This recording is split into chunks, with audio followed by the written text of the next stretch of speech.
Welcome back, amazing human beings, and as the world anxiously awaits the latest comments from the flat earthers about the solar eclipse, and the rest of the country is getting ready for the Civil War, well, there's actually real news that's happening that you should know about. And that's exactly what we're going to cover today on WeAreChange's weekly wrap-up called What the Hell You Should Really Know, and today is August 21st, 2017, and in this video we will be talking about, well, you know, the possible global war between China and India, the stock exchange celebrating Steve Bannon's ouster from the White House and the larger ramifications that will lead to, especially with Donald Trump's latest comments tonight about Afghanistan, and why the hell not? Let's expose a false flag right-wing terrorist attack that the FBI supposedly thwarted 7 days ago. Plus a lot more, but let's start off with, you know, maybe the possible global conflict between China and India, as we saw this conflict erupt in a fistfight between Chinese and Indian soldiers at contested land near the Himalayan mountains, where literally Chinese and Indian soldiers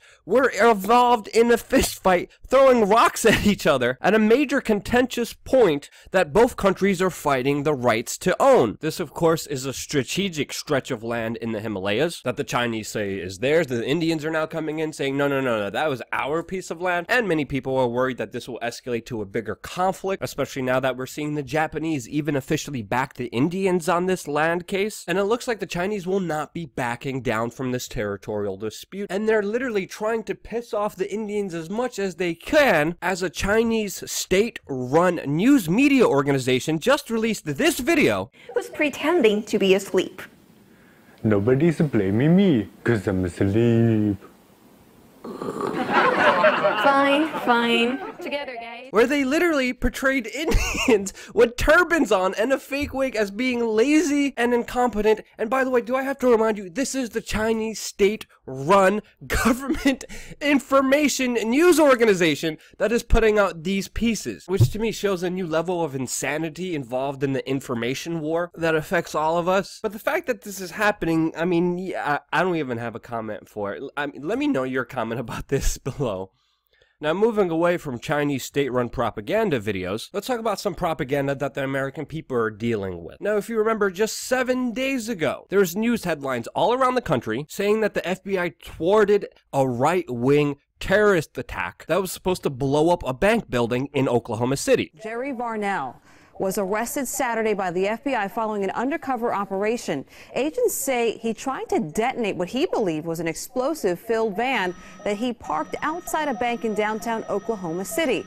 The federal complaint says Varnell originally planned to blow up the Federal Reserve Bank in the nation's capital. Now, that seems like a very open and shut case. The guy drove a truck filled with what he thought was explosives near a bank building, and the FBI was able to stop him. And yet, like we hear every week, the FBI thwarted and stopped a major terrorist attack and saved lives, right?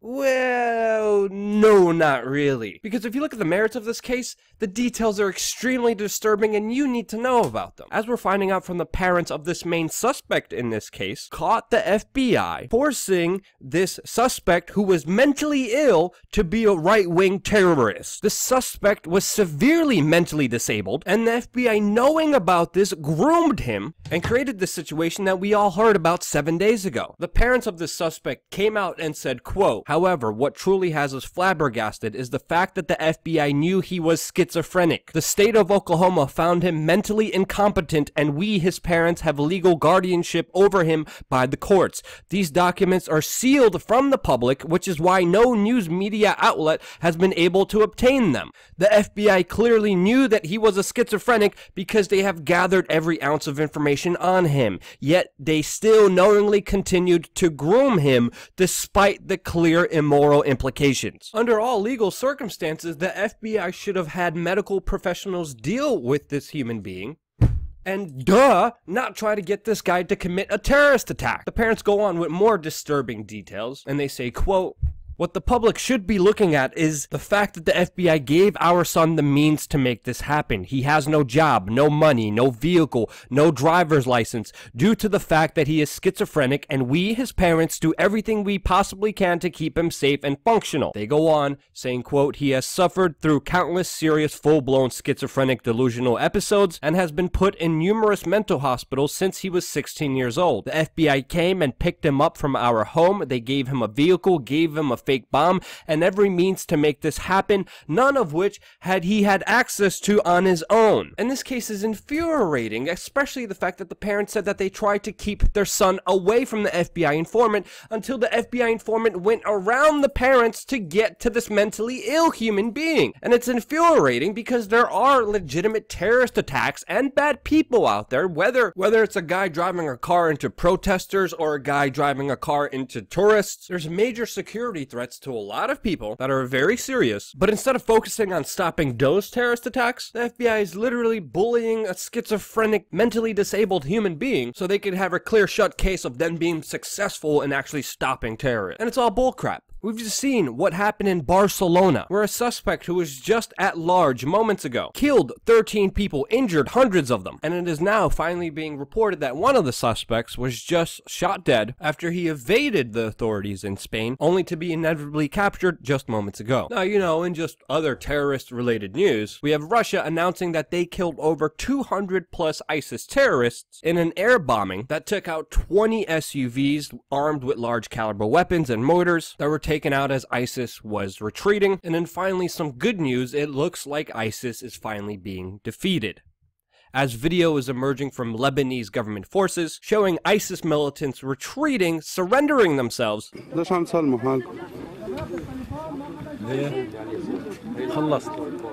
and on video saying themselves, oh yeah, ISIS is done, we're defeated. And now that finally it looks like the conflict inside of Syria is simmering down and about to be over, well, that's not acceptable to the military-industrial complex, and bam! We have Donald Trump announcing that he will make a major decision on Afghanistan today that he will announce after previous meetings in Camp David. Now, Trump is asking Americans to, quote, trust him on Afghanistan, and before a president has to say, trust me, before making a major announcement on the decision to what the United States will do to the longest war that the United States has been involved in, we should worry. And I'm going to be covering Donald Trump's statements very closely as he announces them at 9 p.m. Eastern today, and expect a video from us, so subscribe and stay tuned as we break down the latest geopolitical shift that will happen, that of course Trump will soon announce. But I am not optimistic, because this is on the heels of Donald Trump removing one of his closest aides, who was the chief anti-interventionist within the Trump administration, Steve Bannon. And ever since his departure, Trump is now becoming more and more surrounded by military generals, military contractors, and of course Goldman Sachs, who of course love war because it's, quote, great for their economy, aka it's great for their financial resources and future, while it screws everyone else and puts this country in debt. And already, after Bannon's departure, we're hearing talks of a, quote, preemptive war within the White House over talks of North Korea, and this PR talking point, preemptive war, is like saying I'm going to preemptively go on a diet by stuffing my face in with murder burgers at McDonald's. It's stupid! Uh-oh. Now, very telling, Steve Bannon, before his official departure, actually said that the Trump presidency that we fought for is over. We've even seen traders on the New York Stock Exchange cheer and celebrate as the news of his departure was announced from the White House. This probably was in large part due to the fact that Steve Bannon actually wanted to tax the super rich, was mainly a populist, and also anti-interventionalist. All, of course, which is horrible news for the corporate oligarchy that rules society today. And this is no conspiracy, as a study that just came out today proved that only 147 companies control over 40% of all transnational corporations in the world. These, of course, are mainly bankster companies that, you know, economically just runs the world. But don't you dare say that, or the Google overlord alphabet machine monopoly will, of course, take you down and censor you, which they have been doing at a very alarming rate. And it's not just Google that you see a new wave of censorship from, who, by the way, just took down one statistics professor entire Google account without explanation. It's also Eventbrite, it's also MailChimp, and many others, and even the competition is being taken out, as Google just removed Gab, which was a social media company, away from the Google store. So just like the consolidation of mainstream media occurred and destroyed any critical thinking on those institutions, we're now seeing the same kind of effect happening online. But don't worry, don't run away like Alex Jones here. Understand that what mostly these corporations are doing is bad and evil, but there are alternatives. And if it wasn't for us participating within Google's system, if it wasn't for us giving them our time, our attention, our money, our clicks, our participation within their corrupt system, that they would not exist, and the power is still beholden within all of us. So don't fear, but learn about alternatives, like steemit.com/@LukeWeAreChange. Cheesy plug, yeah, I know. But if you can, check out this platform that is enabled through the blockchain, actually pays you cryptocurrencies for your participation, for your comments, from your upvotes, from your posts, and has been one of the main reasons why I am still here as an independent journalist, because if it wasn't for cryptocurrencies and your donations and your participation within our media organization, I would be gone.